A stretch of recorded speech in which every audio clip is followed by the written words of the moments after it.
I think it's a fascinating problem. I think the behavior itself is quite fascinating. The ways in which the reasoning and the reasons for saving is the same as it is for other people. It's just that the way in which those reasons are applied is different. I think people who have this problem are fascinating. I enjoy talking to them. They are all different kinds of people, but yet there's some quality about them that makes them fascinating to me. My collection is mostly stuff that could be used at some point in the future. The big question is, will it be used? Packrats just pile things up because they want their space for themselves. So it's like they pile up everything around their space and they can get into where they want their space and nobody else can. My name is Chris Britt Montag and I'm the daughter of a Packrat. I'm doing this project because when my father died, our house was so full of his collection, as we put it politely, that it was just completely traumatic for us to try to clean it up and organize everything. Not to mention how it was living with it before that, but particularly when he died, I think it was just shocking how much work it was and how much disarray there was and how many things hadn't been taken care of that should have been.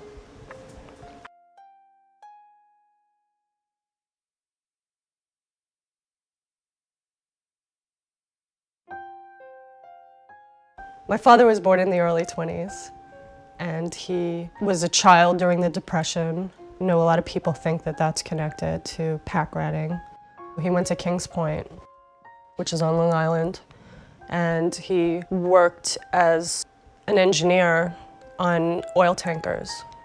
And he was delivering supplies during Vietnam, and he was delivering like grain to Russia in the 80s. And so it was really interesting. He got to go all over the world. He always brought us stuff back, and it was really cool. Then ultimately he was forced to retire, and he came home, and that was difficult. Part of the reason that it was difficult is, as a merchant marine, you go away for months at a time, and so you're not with your family, and then, like in our case, my mother became the mother and father, and then my father would come home and want to take his place as the head of the family, and there'd be a lot of conflict over that. So, but it would only be for 3 months, and then he would go away again. Then when he retired, I think it was like everybody was just not knowing how to like be a family like that. He had manners. I mean, he was, when you saw him meet somebody new or whatever, he was strikingly polite, very gentlemanlike. Sometimes he was away for 9 months out of the year. So my mother, with 5 children, my older sister had gone off to college, but it was a battle keeping us busy and keeping us right in school and stuff. He didn't have an enjoyable life. Why, I think he enjoyed it when he was on the ship. Yeah, because he was away from He responsibility. loved it, well, but they were a different type of responsibility. He was Yeah. still responsible. He had people under him on the ship. And He he loved the sailing. He loved the going to the different foreign ports. He loved the meeting of different peoples and things like that. And I think that was really his life. Because I warned your mother before she married him. And he was regimented on a ship. Yeah. He couldn't clutter. He couldn't amass things. And things had to be done when they were done. You're on a tanker and you get a leak, it had to be fixed now, not tomorrow. So he was regimented. He was always collecting things, but it got totally out of hand when television sets were piling up in the living room that he either found in the street or that we had that broke, and he couldn't bear to throw anything out. Packrat, I guess we grew up with when we were kids. Later on in life, after I left, I saw really what he was collecting and noticed it. Whereas when we were kids or young adults, teens, we really didn't care about it. It was nothing, it didn't affect us.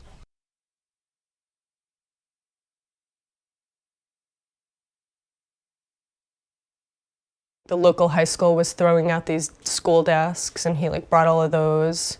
He had shopping carts where he would fill them up and bring things home, and then like the shopping carts couldn't fit in the house, so they were chained in the front yard. And that was pretty crazy. We had like broken washers, we had broken toilets in the backyard. At least they were in the front yard, I guess, the toilets, but the washers and the shopping carts and the desks were all in the front yard. So that was like what retirement was like for him. I don't know what he would have done if he didn't pack rat. I don't know if any hobbies he had. When he was younger, yeah, he went fishing. He had a lot of free time on his hands. You know, if you don't keep occupied with hobbies or activities, social groups, whatever. And it seemed like he turned introverted too later. He really didn't have friends. He'd have one or two friends, but like he wouldn't see them for like a long time. He was alone, I think. Very alone, very lonely. And I think he was really bored. That's why he collected stuff. I don't think he did it for monetary value because it was all garbage. He would never use his stuff. I couldn't see what you would use an old carriage for. You're 60 years old, whatever, you know, retired. What are you collecting carriages for? Oh, he collected washers because he needed a part, a motor out of one of them? I mean, I don't know. I don't have answers for that. Coming into the area and seeing desks from my high school, pack ratting is one thing. I mean, I think he was an actual junk collector. The people that I grew up with, Jim Ugan across the street, they cleaned their house out. I'm hearing stories that he's in there, probably had a snorkel on, digging stuff out and dragging it over here. He would lose things that were important, like big checks, or he would hide them, tuck them away.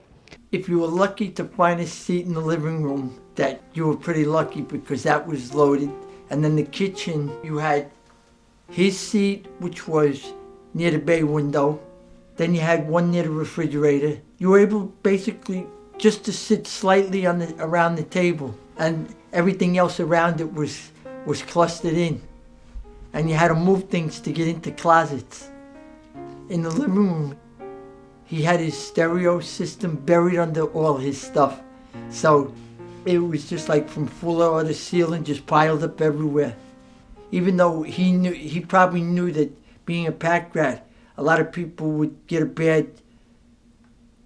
he would get a bad rap from people if they found out that it was a pack rat. So he kind of kept it quiet and kept it under the hat. If I remember right, there were newspapers around the sink in the kitchen. I'd say waist high, 3 foot, 4 foot, where she couldn't get at her sink at all, like a wall. When she did get through it, he took the handles off the faucets, so she couldn't use it. Now that was a notion to me that there was something wrong. Mostly he was so supportive of everything that I ever tried to do, but yet we were all so secretive about all the stuff in the house, so I don't know how he would have reacted to this at all, and worries me, of course, because he can't speak for himself. My name is Jessica Jennings, and I am the daughter of a pack rat. I am a pack rat, all right? The question of why I don't think I'm a really terminal pack rat is that I collect stuff, actually, that could be used, and hopefully I'll use it. The biggest problem when you're a real collector, a real pack rat, is finding room to work. This building is 112 feet long and 40 feet wide, comprising 4,800 square feet of floor space. The racks on the side are each 4 feet deep and 8 feet wide, 12 feet high, by the way. These are shelves, which are recycled from a home product store that went out of business. And each of the shelves has boxes on it. All the boxes are labeled, all the stuff in the boxes are listed in a computerized database. Everybody needs hardware, everybody needs nuts and bolts and washers and screws and cotter pins and winch pins. And so this is some of my hardware. This is not organized the way it's going to be organized.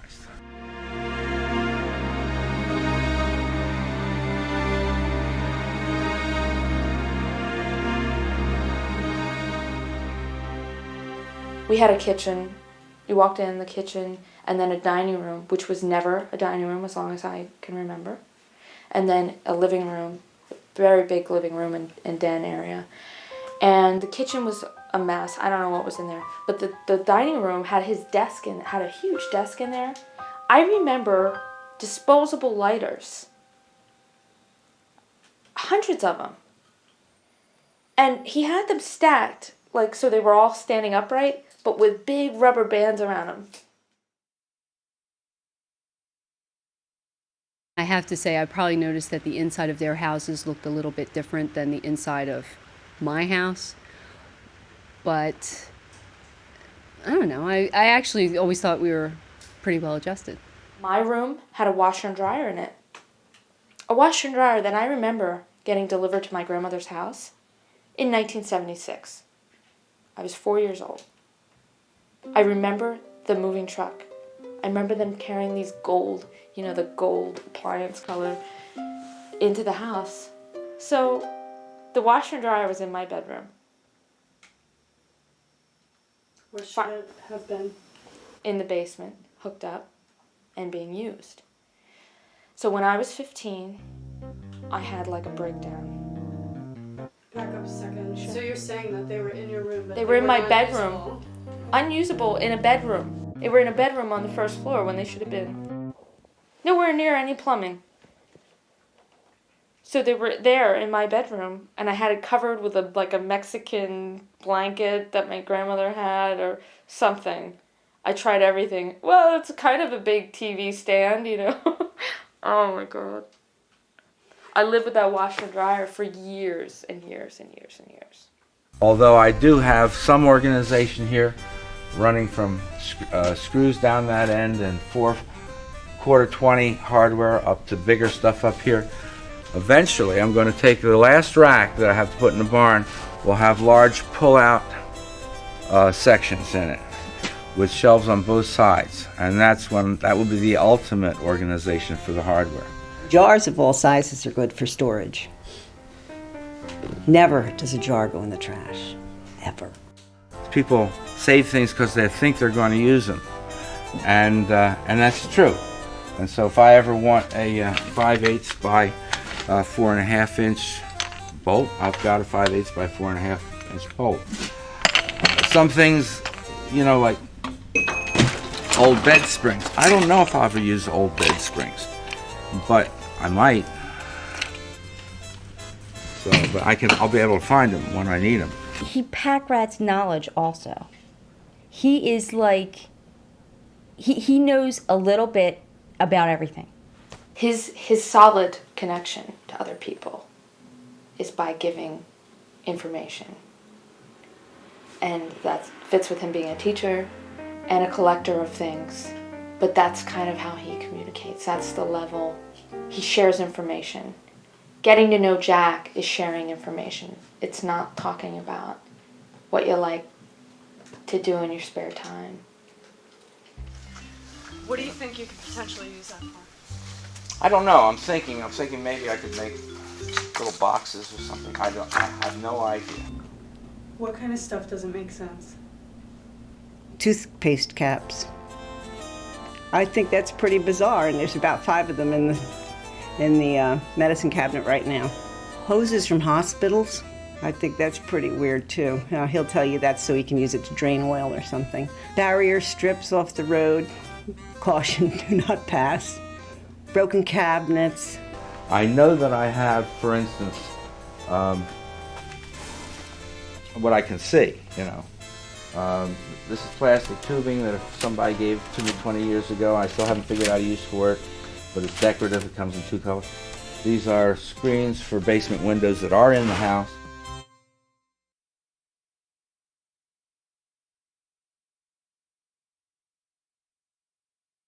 Over the years, I've gotten patients who've been evicted from their homes for excessive hoarding, and I've had to then deal with where do they go from here. And I've also had to deal with their excessive hoarding in the hospital. I'm in the crisis management business. Disposophobia is one of many things that I do. I got to tell you first that I touch around, as you can see behind me, I have a touch of disposophobia. I'm not the only guy, because I believe from my experience of being in this business for a long time that about 5% of the population suffer from disposophobia, the fear of getting rid of stuff. Clutter is a decision not made. You know, I'm just going to sit it there, I'll wait till later, or procrastination, because all this fits it. Our plan is to put enough clutter in the room so that it will match the most extreme hoarding we've seen, and take pictures of it at that level and at various levels all the way down to being completely clear. Then what we intend to do is to show it to people who have hoarding problems and have them tell us which picture looks most like their home. The people who do this behavior aren't that much different than the rest of us with respect to their relationship to possessions. And the difference is that they apply some of these reasons to more things. They think perhaps a bit more about their possessions in a bit more complicated way about their possessions than the rest of us do.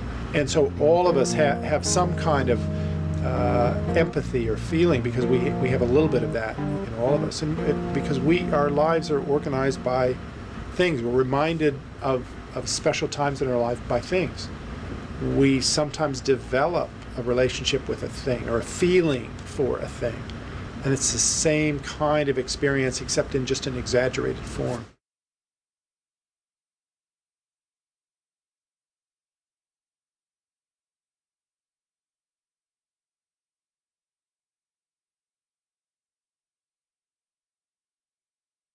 It's of limited use. So if you have a lot of books that you're never going to read, and they're just filling up space, and the space is now only giving you 6-inch width pathways to the lazy boy chair that you sleep in and use as a toilet, and you can't open your front door, and you couldn't put anything in the refrigerator, that's a problem. So they're books, but they're not being used. Well, the only thing that is really crucial here is the extent to which the living area is hampered or impaired or cluttered. Acquiring lots of things or saving lots of things isn't a problem unless it starts to interfere with one's ability to live. So once there is some impairment there, once an appliance can't be used because it's too full, or a room can't be used, or you can't sleep in your bed because there's too much stuff, then you need to start to think about what's wrong here. Some people with this disorder who are very socially adept, very interesting, very pleasant people to be around. There are other people with this problem who are have much more difficulty in interpersonal interaction, much more difficult to talk to, much less friendly and giving and so forth. And so it sort of runs the gamut. But there's something that sort of binds them all together with this that I find fascinating, and I don't mind interacting with the people that were difficult to interact with. I've actually had knockdown, drag-out arguments and fights with the people where when love, I can't do it in a loving way and help them in the nice way. I take my shoe off like a Russian and like Khrushchev, and I bang it on the table and I scream at them. And I say, okay, listen, if you don't continue to do this, I'm going to walk out and let the government take care of you. So if love doesn't work, fear does. And at the end of the job, these kinds of people, and I operate under this, I don't take it personally, that no good deed goes unpunished. So they really have to hate. It's like hating the doctor when they've removed their leg with gangrene. You know, and say, oh, like, cut my leg off. Not that, well, they can't think about the fact that they'd be dead without the gone leg. So that's the way that works. Every workshop I've given, I always start out, I say, how many of us in this room have horror stories of hoarding? And almost everyone raises their hand. And I say, now, who amongst us feel like they may know someone personally or might live with someone who's a hoarder? And maybe 6 may raise their hand. And I say, now, who's the brave person in this room who fears that they may have a hoarding problem. And without doubt, every single time, there's at least 2 or 3 people carefully raising their hand. And they really are coming there to kind of diagnose themselves. They worry about it. And those are the folks that would be amenable to treatment if they really indeed did have a hoarding problem. But by the end of the workshop, they figured out they really don't. Sure, they have cluttering problems, like a lot of us. We have a lot of expendable income, and we clutter our lives up with lots of different things, but that's not a hoarding problem. Disposophobia, in my mind, is where people just do not know how to get rid of stuff, and they end up just dropping the stuff wherever they happen to land when they need to go on to another project or when the phone rings. Collecting is a different issue. There are very, very organized collectors that go out and buy and collect stuff and have immaculate inventories of stuff that they've collected, and they know precisely where it is, and it's kept in a highly organized fashion. Disposophobia, my experience is that disposophobia is kind of like living in the middle of a junkyard where people live in it, and to us who walk in the door and say, how do you do this? They know where everything is.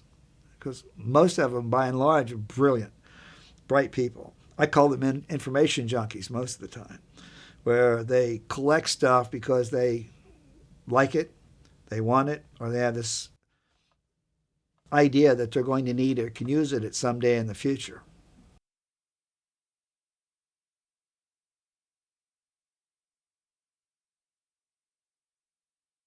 The one thing I remember was, I guess shortly before he died, that I had my son help me take all the stacks and stacks of newspapers out of my kitchen and throw it out, because I felt it was a horrible fire hazard. Not that there were other fire hazards in the house, I guess. But he got absolutely livid when he came home. It was as though I had thrown away dollars and dollars and dollars. I used to work in Times Square, and we had a subsidized cafeteria. And my father used to come and have lunch with me every week in the subsidized cafeteria. And it was nice. My lunch break was, I think, 1 to 2. And when he first started coming to lunch, he would get there at like 1:30. And toward the end, I had lunch with him the day before he died, but after a span of time where he would come and have lunch with me, he would be like 2 hours late, 3 hours late. I'm having lunch right before I'm ready to leave for the day. I mean, that's an exaggeration. He was probably at most like 3 hours late, but habitually like 3 hours late for lunch. And I used to wait in the lobby at first, and then I worked something out with him and the person at the desk so he could call up when he got there, and I would just keep working until he showed. He had put all his father's old plumbing stuff and things in the backyard, and some neighbor complained to the environmental agency and said they had seen rats out in the stuff. That was when he was still alive, and he had to pay a fine, but it's just any number of things that happened in the course of the years that you don't necessarily want to dig up. There was a nice table in that room that was covered with junk. It was a nice table too, and then they covered it with junk. And as Phyllis said, I think it had a big influence on her mother, because Mrs. B loved life and she loved people, and she never said a word. I'm sure she never said, Jim, get off your duff and get rid of this stuff. She just took it, and maybe she should have been more outspoken. I don't know if your mother was outspoken with your father. She wasn't. But again, there's a thing that, the men there controlled everything. They had the money. They were bringing in the money, so what could be said? So man to man, we talked about how bad things had gotten, and he didn't handle it well, and I didn't see any changes coming with it until I walked in here, because I wasn't prepared to make a trip back here, and maybe some other people weren't ready to I was ready to move on it, but I don't know if there was agreement as far as with the family. It was a distraction to family life as far as the conditions that were here, and for the most part for my mother's well-being. Now it's different. I'm thankful to say that she gets what she wants if she wants it, and we basically, his death had us all taking this place and putting it back on track so my mom could live in it. Our sleds were buried one time, and we had like this big snowstorm when we were kids, and the sleds were up front somewhere here, and they were buried under a bunch of garbage, and we had to move all the garbage to get our sleds. And he really flipped out about that too, because we disorganized, you know, we threw it in another heap somewhere else, probably on this side, just to get our sleds. And he made a big thing about that too. When you have a person that's the boss, now this is what it is, and you can't tell him, well, we can't get out into the shed to get into the backyard. He'll say, you can move the stuff, but you got to put it back. And then if it's not right, there's a conflict, because he's going to say something. If you can't put it back right, don't move it. With Packrat, you have to be diplomatic. I was like probably about 15, and I had this huge, like hefty bag in my room, and I had all my garbage in there, and I was taking it out, and my father stopped me, and he went through it, and he started taking stuff out of there, like broken pencils, various other broken things, saying that the stuff was still good and I shouldn't be throwing it away. And I don't know if his motivation was really that there was broken pencils in there and he had to teach me not to throw away something that was still good, or, I mean, I was, you know, smoking pot, I was smoking cigarettes, there was probably evidence in there. Maybe that's what his motivation was, but I mean, it was like a really, really horrible feeling. When you understand, or you try to understand why people do certain things, it might be part of their character and their upbringing. So when you understand that, then you learn to deal with it a little better when you understand things. But just getting tossed into a situation like that, you might take the point of view, clean up, get rid of, and then all of a sudden you have a conflict.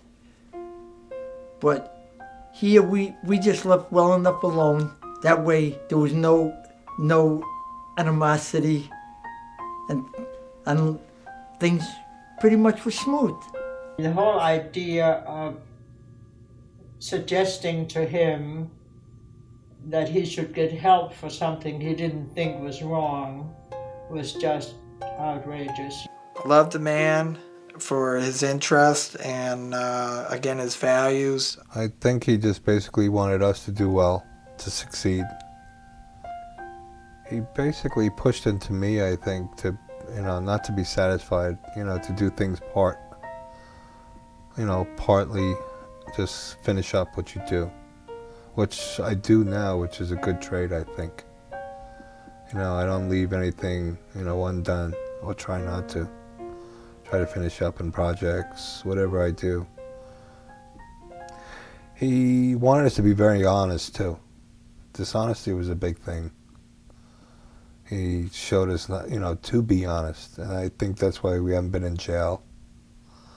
You know, you know, he basically wanted us real honest, and he was. He was. I remember when we were kids, someone dropped a $20 bill in a cleaners one time, and I went to pick it up. Now, I didn't even say anything, but he stepped on my hand thinking I was going to pocket it. And I was like, I didn't even get a breath out, and I was getting whacked in the back of the head like, you're going to steal that, you're going to give it back to him. I mean, I gave it back to the guy because he made me look like a fool, but I mean, it was like, I think he really wanted us to be like super honest.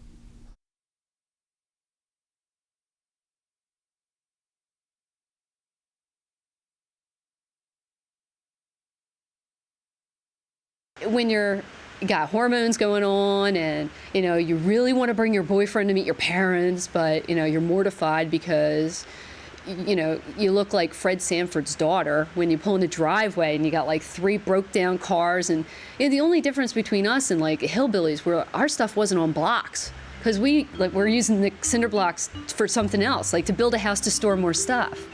So we didn't want to waste those cinder blocks by putting them underneath a car. We just let the car like sink into the dirt. So, I mean, you have to just be responsible for yourself. Getting rid of the El Camino was a very traumatic part of life. It was trauma. It took about 7 months because Jack had lost the registration. We had to go through motor vehicle to get a new registration.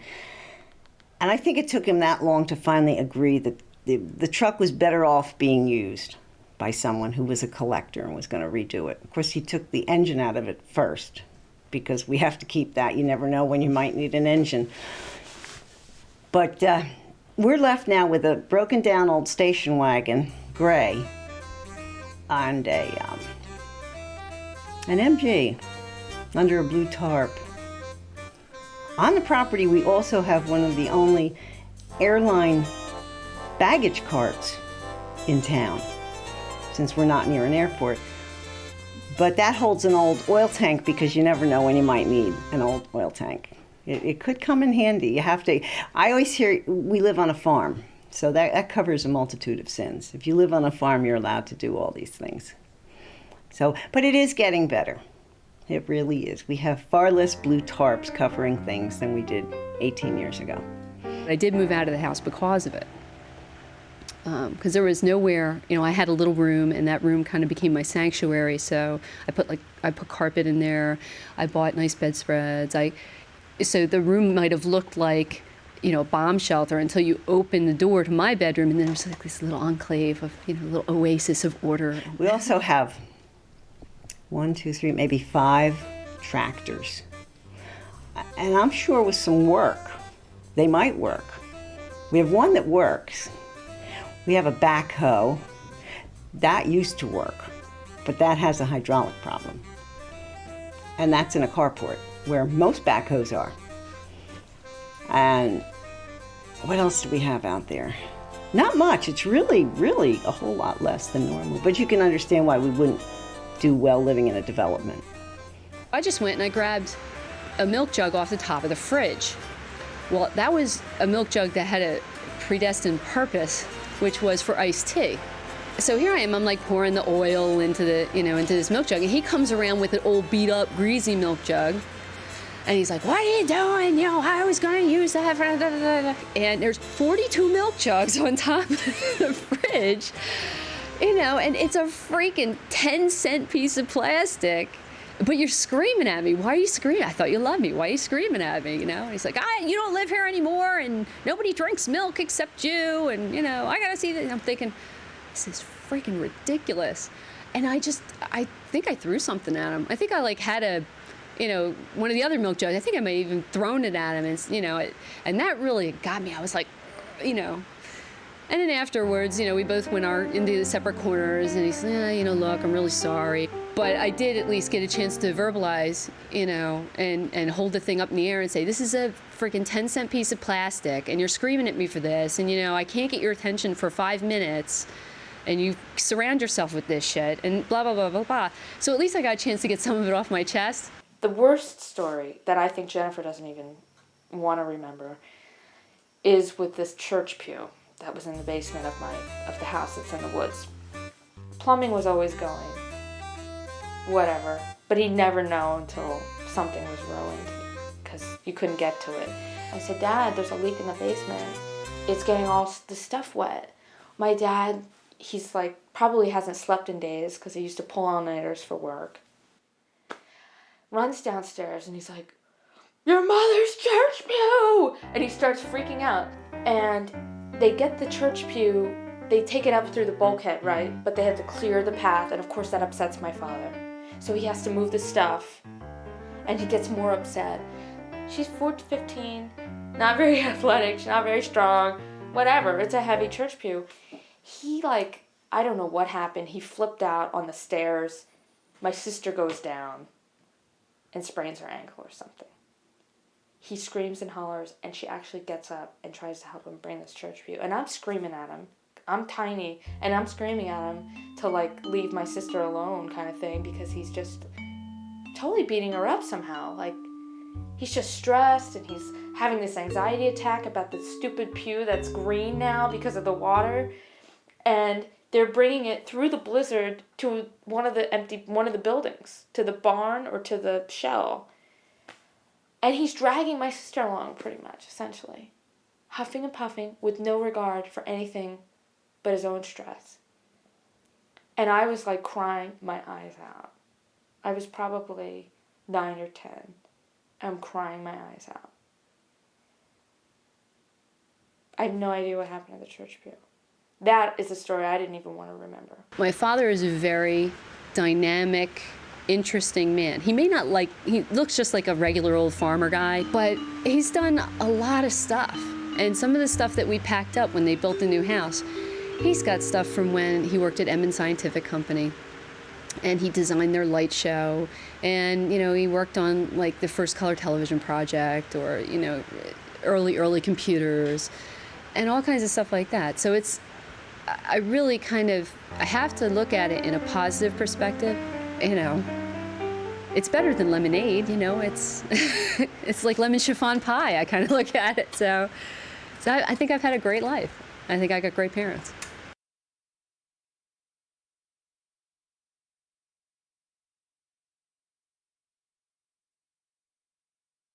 What we have found is that there's a tendency for people who have this problem to have a larger percentage of first-degree relatives who also have the problem. Very often when I'm working with an older person, I'll find out that their sibling or their daughter has a hoarding problem. My room was like how they describe people's rooms who are way off the deep end with hoarding. Like the floor, you couldn't see it. There was food in amongst the stuff. I mean, it was like really, really bad that way. And like one day I just snapped out of it, I guess. And I was like, wow, there's like, like a chicken leg there that's been there for months, you really need to get a grip.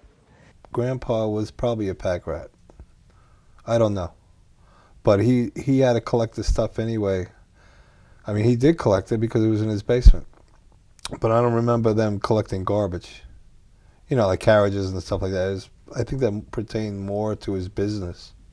As of yet, there are no published data on the genetic connection here, although there is a group of researchers down in Rhode Island who have been collecting some genetic data.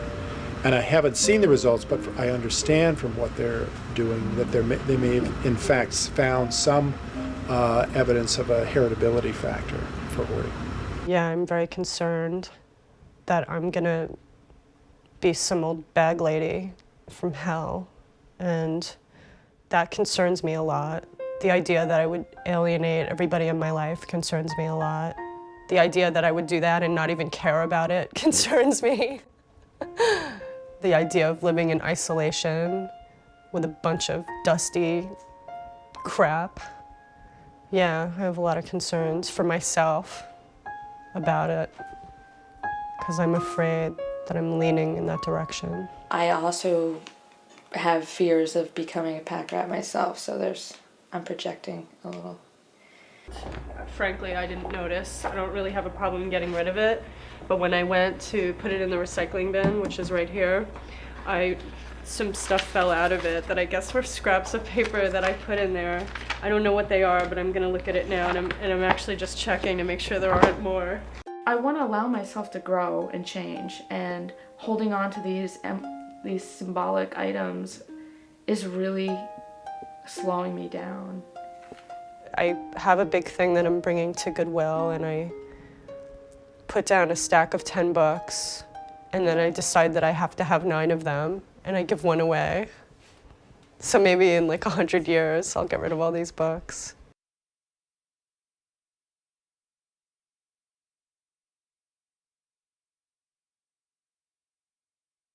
What you've seen and what you've done is becomes you, even if it's a long time ago. So I have this folder, And I learned this from my father because he saved every program from every musical event he went to.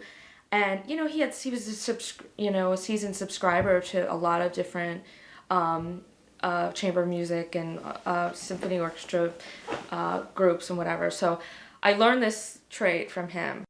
I don't even see this as a part of his hoard. I see this as like, this is a bunch of objects that are him to me. This is like, I have him here on my shelf. I don't want to be defined by what I have, and I think I've been trying to do that to avoid, I don't know why. I mean, I've been...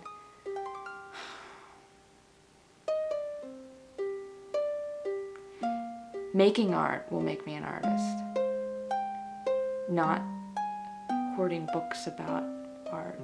Normally, when I want to get rid of stuff, I think about people who might be able to use it, and I've recently come to the conclusion that, and you know, this might be an idea my husband fed me to, I don't know where I got it from, but suddenly I realized that giving something to someone who you think might like it, you're really just burdening them with stuff that maybe they don't want.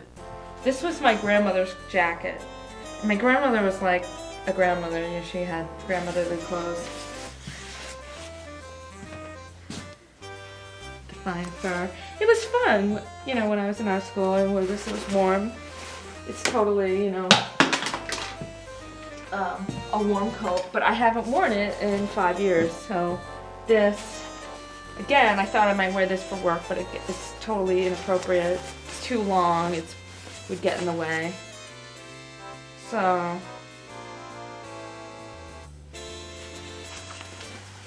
very, very hard to get rid of these. I mean, yeah, there's a lot of stuff in here that people could probably use and people might want who I know, and I don't know if they'd be mad at me for just chucking it without asking them, but it really is like, if you wait on, you know, also if you wait on other people to come and get things, you'll never get the stuff out, I think. So I'm just taking the plunge, and I'm sorry to anybody who might have been able to use these things. I'm not going to be an expert in, you know, philosophy and existentialism, and this is a good one though. And you can't have it, Chris.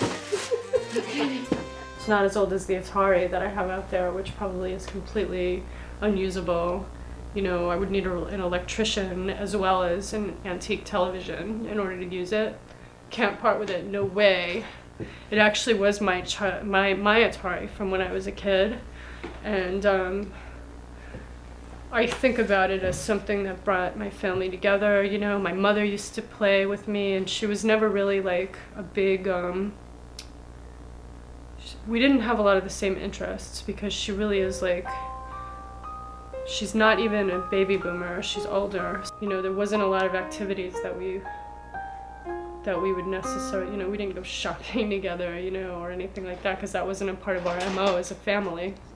But, so yeah, we played Atari though, and I thought my mother was so cool for that, and you know, that's something that's emblematic, you know, the game, the object is emblematic of that for me, and that's why I can't let go of it, I think. And also because everybody who comes in here goes, wow, that's really cool, you know, and I get totally enabled from that too. But the Sega's going. I imagine not having it.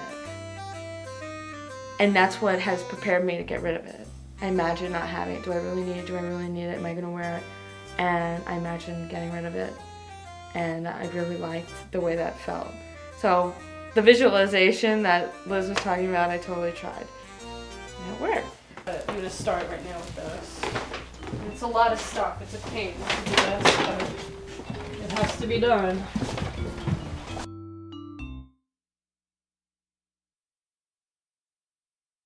If you don't have any society pushing on you to change anything, things get pretty normal inside your house, no matter how nuts it is, really. Later on, I mean, he wound up dating his present wife, and I think he got a little inspired to, you know, have her over for dinner. clean up, throw some stuff out, you know, stuff. I mean, bringing another person into the mix definitely rearranges your sense of reality. I don't think you can go up to a Packrat and just say you have to throw out everything you own, because they're not going to do that. And that's too much of a sacrifice to ask. And I don't think a Packrat can go up to somebody and say you're going to have to live like I do and be happy with it, because that again is too much of a compromise. If you're living with somebody like that, you can learn to accept it, and you can even try to understand it. But that does not mean that you condone it or like it. I mean, you don't have to like it. You can try to be understanding, but it just goes beyond that after a while. At any age, if it's sort of identified, or a proclivity is identified, identify it and then work to change it while you can, before you can't. I don't decide how to organize it.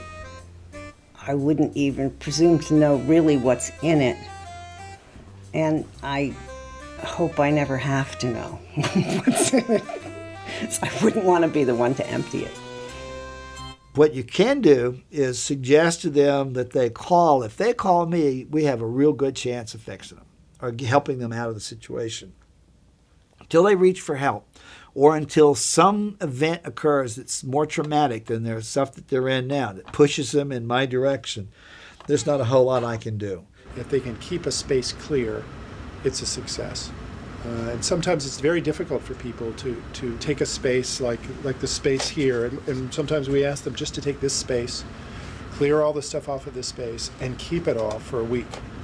And that's very difficult sometimes. So if they can do it, then they're in the process of working on the problem. And I guess you could say at that point they're in the process of recovery. Be sure you're willing to put up with the stuff and pick what's important. You can't worry about stuff in a barn if it's out of your sight. If the rest of the life together is important, you just look the other way and say, okay, you want to keep stuff, keep stuff. Just keep it out of my life. That's about the best advice I have. This one was so happy. I could see her from one end and scared and all that. All of a sudden, she just made one decision. She says, the decision is, yeah, here's the keys. I'll see you in the morning, before I leave for work, and then you lock up at night. It took me 3 days to straighten her place out. But because she was so good and stuff, I did a little extra. I went and opened up all her boxes. I took all the stuff out of the moving thing. I put everything away. That place was done, you wouldn't believe it. It looked like a model apartment. I invited her to think about having a nice party at the end of the deal in her house. Where a social gathering, where she could have her friends over and she could have somebody like a roommate come in and even share the expenses, because she's living in one of the most expensive neighborhoods in Manhattan. And that was like about 3 years ago. And guess what? Today she's right on top of everything. The place is nice. I can't tell you how many times you have someone seen by a psychiatrist or a family physician and all that, and hoarding is never discussed, ever, not asked. And this person may be on the verge of eviction, and I'll say, get them to see the doctor and all that, and then they go see the doctor and nothing happens. Well, hoarding never came up. So to identify hoarding and to educate the medical and the psychiatric community, that's imperative. When I started this, that I felt really sympathetic about it, but I realized that I feel like incredibly mixed feelings, and I feel like a tremendous amount of anger about it. And I also feel sympathy. Yes, people can change. Not all of them. The ones who really want to got to work at it. And sometimes I think you have to be strong enough. But changing this syndrome of saving things, I don't know if you can lick it entirely. But even if they got rid of 75%, that's a gain.